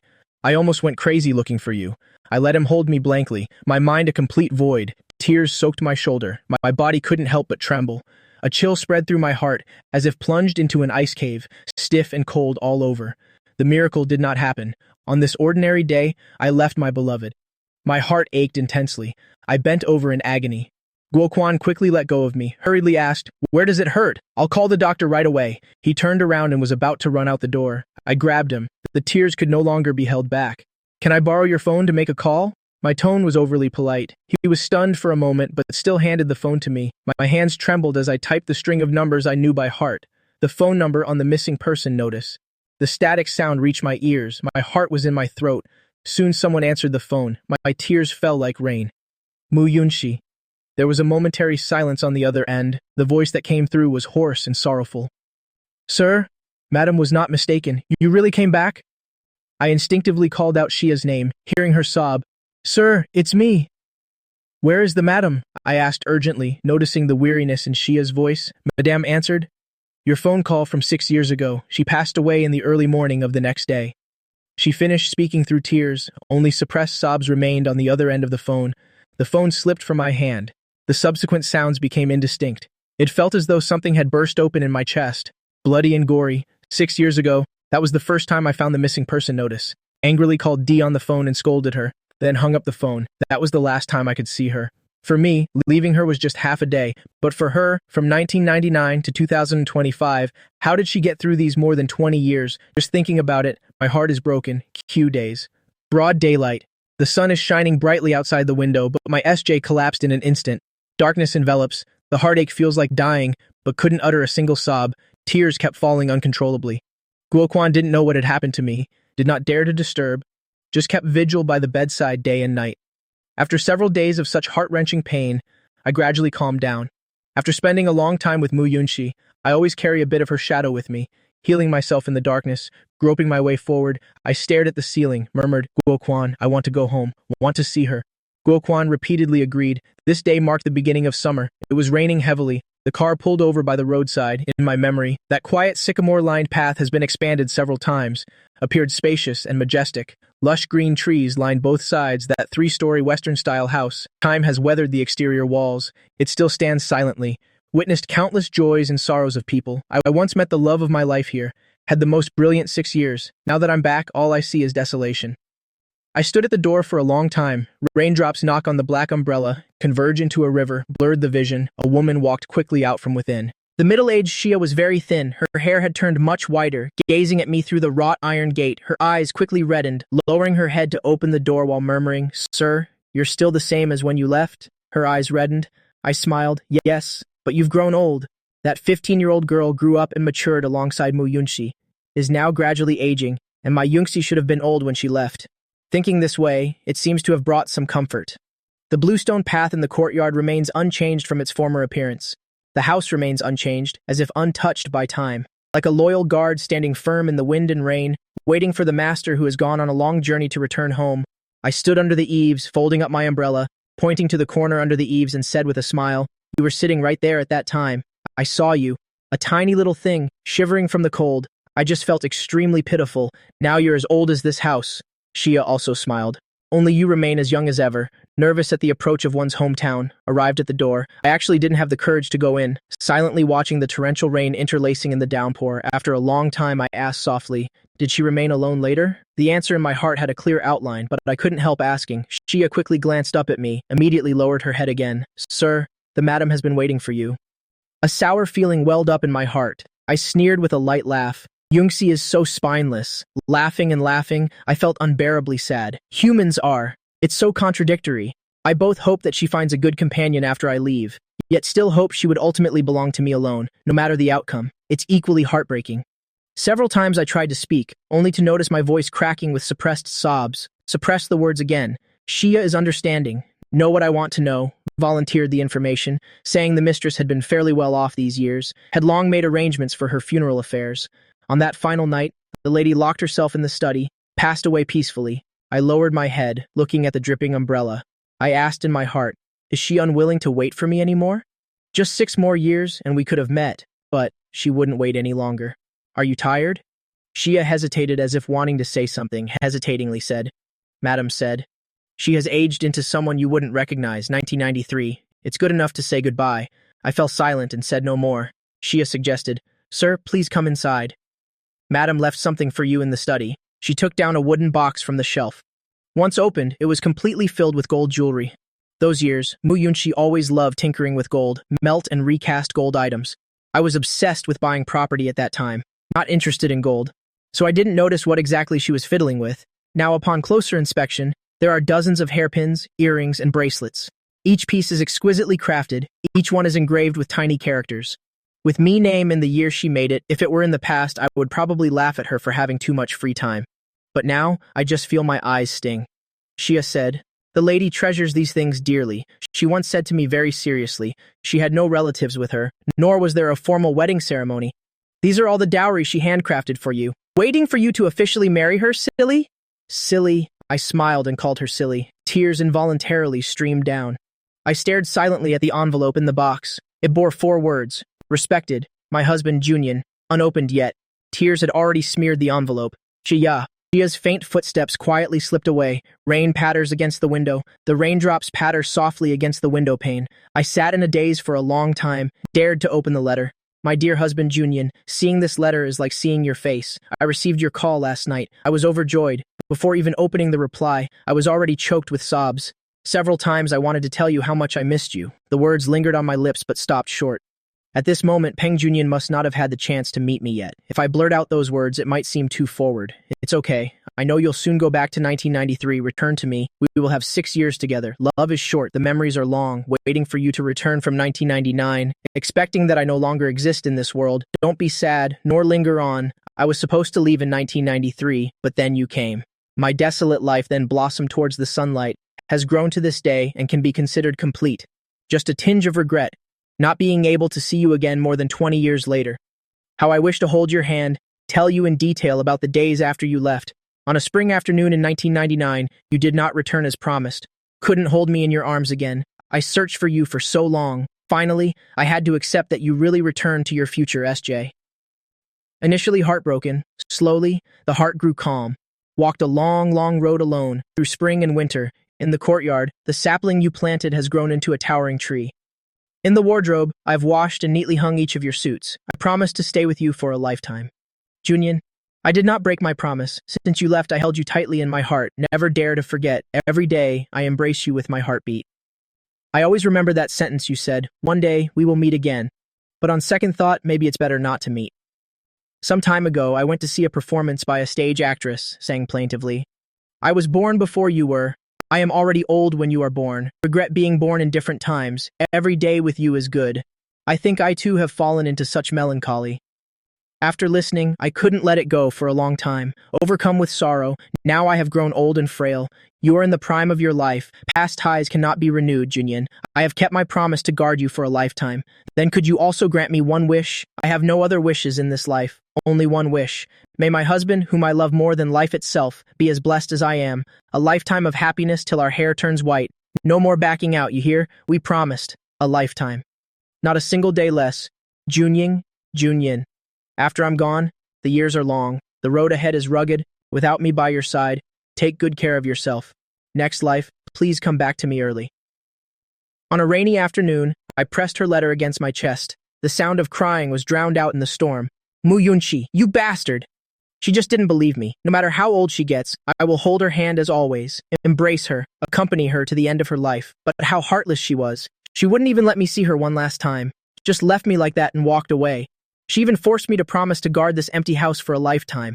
Wishful thinking. After a very, very long time, I found that I had become a wandering ghost in this house, just like Mu Yunshi back then, waking up and sleeping alone in an empty house, wandering back and forth in the middle of the night, not knowing what she was waiting for. One late night, I couldn't help but lose myself in sorrow, talking to the empty air. Mu Yunshi, look, I've finally become another version of you. Such time, empty and endless, making it impossible to see the end. Mu Yunshi must have been so sad back then, angry, but in the end it all comes down to one thought, self-deception. How could I bear to resent? How could I bear to be angry? All our unspoken affections, roaring in every day and night, heartbroken over and over again. I thought, perhaps it wouldn't be so bad to die like this. Seeing her, she couldn't find any fault either. The call from Hospital D came like a haunting summons, pulling me relentlessly into the sunlight. Only a few months, Guokwan on the sickbed was already on the verge of death. Beside him lay a small child, pink and tender, forming a stark contrast to her father's pallid complexion. The doctor sighed helplessly. The wife died in childbirth. He himself is in the terminal stage of cancer, only leaving behind a child of a few months old. It's so pitiful. Guokwan lay there alone, desperately trying to smile at me. My tears had long dried up, just holding his hand, clenching her lips tightly. Don't be sad. He seemed quite at ease. All men must die. I'm just going a step ahead, like a final flicker of life. He seemed a bit more spirited, gently stroking the back of my hand. In the past few years, I've been searching for you. Didn't dare to move. You're back. That's great. I thought I would never see you again before I died. Tears of joy trickled down from the corners of her eyes into her hairline. Side by side, I looked at him, wanting to smile but finding myself unable to do so. Why didn't you tell me? I have money, we can treat it. It seems like misfortune always strikes me repeatedly. I can't keep anyone, she whispered. No cure is possible. She suddenly tightly grasped my hand. Guokwan said with difficulty, Peng Junyan, I beg you for a favor. Her mother has also passed away. Now I must leave. Take this child away. She will accompany you. I looked at that pink little bundle, painfully gasping for breath. I don't know where he got the strength. Pinched the back of my hand until it ached. She has no parents. From now on, she is your daughter. Give her a name. Take her away. Guokwan's eyes widened sharply. His already frighteningly thin face became even more terrifying. Okay. At that moment, I agreed. His hand loosened, collapsed weakly onto the bed. The hand fell limp, and those once vibrant eyes closed forever. In the ward, the smell of XD water mixed with despair, the smell of disinfectant mixed with despair. Only I and the tiny life he left behind, the little bundle of life, his daughter, remained. His daughter, she seemed to sense something, babbled and cried. The sound was especially piercing in the empty hospital room. The doctor sighed, shook his head, and left. Leaving me alone to face this heavy responsibility, the little one in my arms was warm and fragile, like fragile porcelain, like an icy branding iron, burning my heart with pain. Another life has perished, another helpless farewell. This world seems to me like nothing but a barren wasteland. Mu Yunshi is gone, Guokwan is gone, leaving behind this small, perfect circle, as if mocking my fate the most. She seemed to sense something. She babbled and cried. The sound was particularly piercing in the empty hospital room. The doctor sighed, shook his head, and left me alone to face this heavy burden. I held her. Call her, Yuanmun. May this name bring a faint glimmer of false comfort. Little Yuanan squirmed in my arms. The babbling sound echoed through the silent corridor. I looked up out the window. The summer sunlight stung my eyes, scorching this day without Mu Yunshi. My heart felt as if it were being tightly clenched by an invisible hand, unable to breathe. Despair, unwillingness, the gnawing longing for Mu Yunshi engulfed me like a tsunami. At this moment on the verge of collapse, an overwhelming and irresistible force of suction suddenly seized my consciousness. The completeness in my arms, blinding sunlight, the icy hospital corridor. All the scenes were wildly twisting before his eyes, spinning, shattering, as if being thrown into a bizarre and ever-changing vortex. A sense of weightlessness swept through my body. I instinctively tightened my grip around the little one in my arms, but in the next second, I felt a sudden emptiness in my arms. Bang! A dull impact accompanied by a bone-chilling coldness struck me. I fell heavily onto the cold, slippery ground. The silence of the hospital was no longer in my ears, but the bustling sounds of the city. My nostrils were filled with the smell of dust and low-quality coal smoke. This was definitely not the clean yet frigid air of 2031. I suddenly looked up. The sky was an endless expanse unlike before, dark yet clear. Underfoot was the cold, slippery cobblestone path. Not far away, that familiar, the small storefront of the pharmacy was still lit with warm yellow light, and there I was, sprawled awkwardly on the ground, clutched tightly in my hand, was no longer a baby's swaddling clothes, but a box of just-purchased cold medicine. The chill of early spring in 1999 instantly pierced through my thin clothes. My heart was pounding wildly in my chest, almost shattering my ribs. Time, location. I'm back. Back to that chilly spring night in 1999, returned to the moment when I left Muyunshi to buy medicine. Overwhelming joy and crushing panic seized me simultaneously, also gripped me. There's only one chance. Fleeting. I don't know how long this stay can last. Perhaps the next second I'll be dragged back again. That cold and hopeless future. Muyunshi is still waiting for me in S.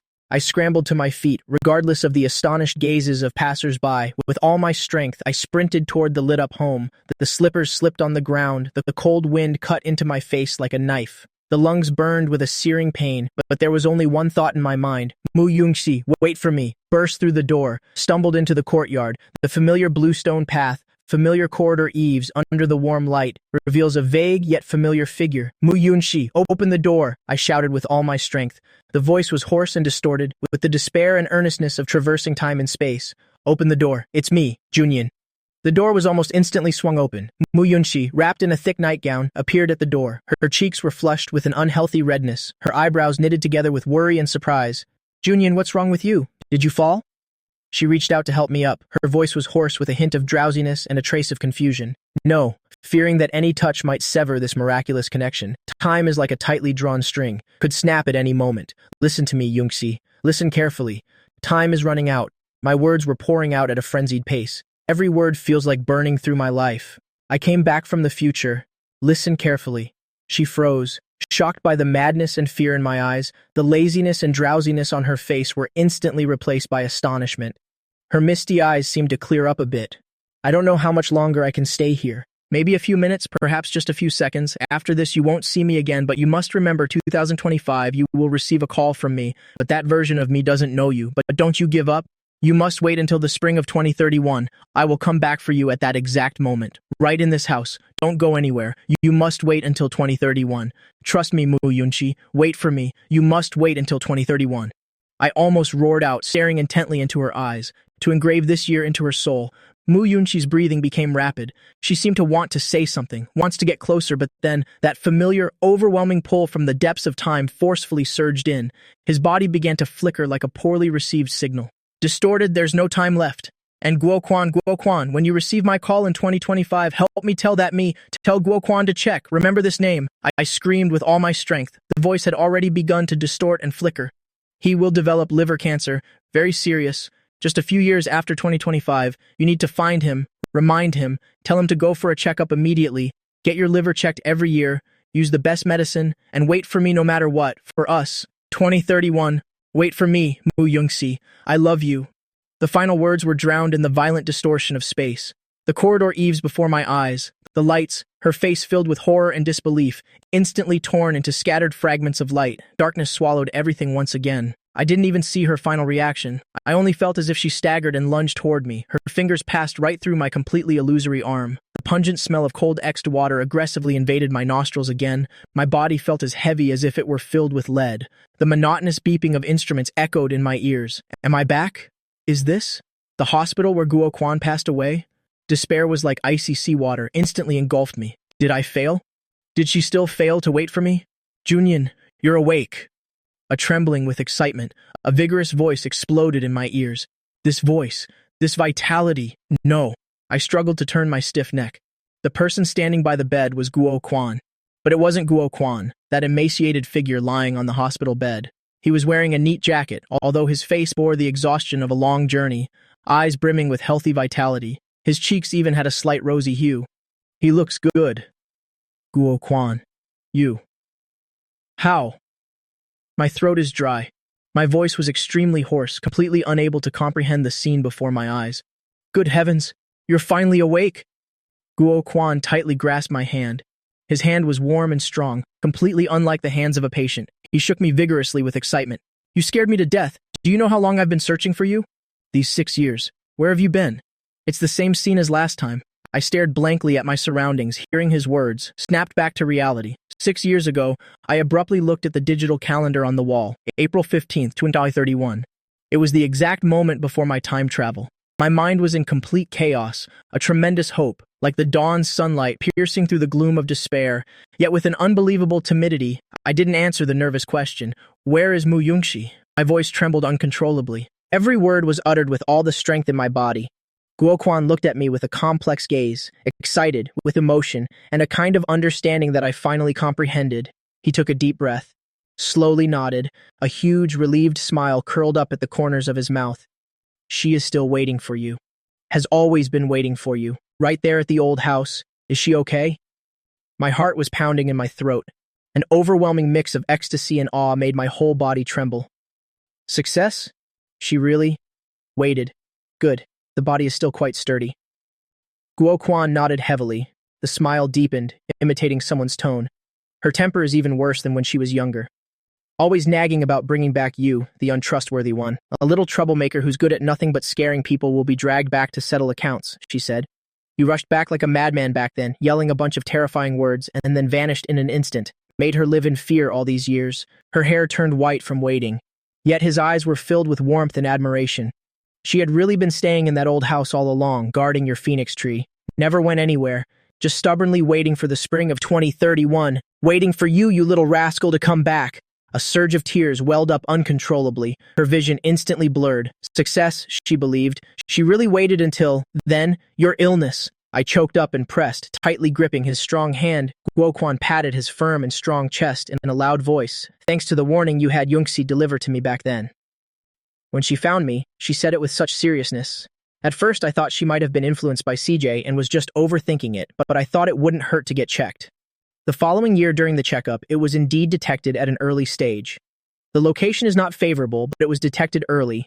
Over the years, he has been actively receiving treatment. The newly developed anti-A-targeted drug has surprisingly good efficacy. He looked at me with gratitude. His eyes also turned slightly red. The doctor said it's now considered clinically cured. Just come back for regular checkups. Junyan, if it weren't for you, the grass on my grave would have grown tall by now. Thank you, Junyan. It was you who saved me. All the pain and despair, the long wait has finally been redeemed at this moment. I covered my face. Scalding tears gushed out from between my fingers. Not sadness, is an overwhelming surge of happiness and gratitude. Mu Yunxi is still here. Guoquan is still here. Everything has been changed. That fleeting moment truly moved fate. I quickly stood up. I'm going to find her. To find that person you who have been thinking about day and night. It seems as though even the heavens are building up emotions for this long overdue reunion. A continuous rain began to fall. Guoquan held an umbrella and accompanied me as we walked once again towards that quiet sycamore-lined path. The rain pattered on the black umbrella. The sound was no longer cold and despairing, like jumping musical notes, playing the movement of reunion. The courtyard gate stood wide open, as if silently summoning. In the courtyard, a figure dressed in an elegant cheongsam stood quietly under the eaves. The silver-white hair fluttered in the wind, pressed against her still gaunt yet time-worn cheeks. She stood straight, her gaze pierced through the misty rain curtain, accurately, firmly locked onto me. Those eyes, weathered by time yet still clear, carrying the familiar glimmer and an indescribably complex emotion at this moment, reproach, grievance, relief, and that half a lifetime of accumulated longing, so thick it couldn't be dissolved. Time seemed to flow backward to our first meeting in 1993. As if frozen in this reunion that has spanned the long years, I threw away the umbrella, rushed recklessly into the rain, rushed toward her. The rain instantly drenched my hair and clothes, but could not extinguish the flames that had been boiling in his heart for over 30 years. The flame that had been boiling in my heart for over 30 years. Mu Yunxi. I rushed to her front. Just inches away, her voice was choked with sobs like a child lost for many years, a child who has trekked across mountains and rivers finally returning home. She slightly raised her head. Her wrinkled eyes were also moist. The corners of her lips curled into a smile that was all too familiar to me, a smile tinged with reproach yet brimming with boundless tenderness and the weight of years. She raised her hand, her fingertips trembling slightly, with the unique coolness and slight roughness of time, gently wiping away the rain and tears from my face. The touch felt both unfamiliar and familiar. It's the imprint of time passing by, and the reality of something lost and found again. Little hid. Her voice was a bit hoarse, yet still carrying that comforting strength that puts my heart at ease, with a hint of choking back tears from the long-awaited reunion, and a subtle trace of coquetry. You're back almost on time this time. She paused. Her fingertips brushed across my still youthful face, a complex look in her eyes. It's just, you made me wait too long. Far too long. I couldn't hold back any longer, reaching out my arms, held her tightly in my arms. Her body was no longer as slender and light as I remembered, with the heavy sedimentation of time and a slight stoop, yet it remains the only haven deep in my soul. I buried my face deeply in the familiar, faintly scented hollow of her neck, greedily breathing in the long-lost scent, feeling her real heartbeat and body warmth. I'm sorry. I'm sorry for making you wait so long. My voice was muffled, with a heavy nasal tone and infinite remorse. With those hands etched by time, she patted me gently, pat my back with utmost tenderness, like soothing a weary bird that has drifted for half a lifetime, finally returning to harbor. It's all right, she said softly. Her voice carried a barely perceptible tremor and immense relief. This time I finally waited for you. Outside the eaves, the sound of rain murmurs. Guoquan stood not far away, with a gratified smile on his face. In the courtyard, the sapling I planted years ago has now grown into a towering tree with a lush canopy, stretching out tender new leaves in the rain, stretching out fresh green leaves radiating vibrant vitality. This time, we finally grasped the fingers of fate, even though time is merciless. Frosted her temples with silver, left the marks of time in my heart, but the tightly held hands will never loosen again. Yungxi Mu, my beloved, me, even across life and death, reverse time and space, I will eventually return to your side. This time, let me accompany you to witness the endless flow of time. Till death do us part. The end.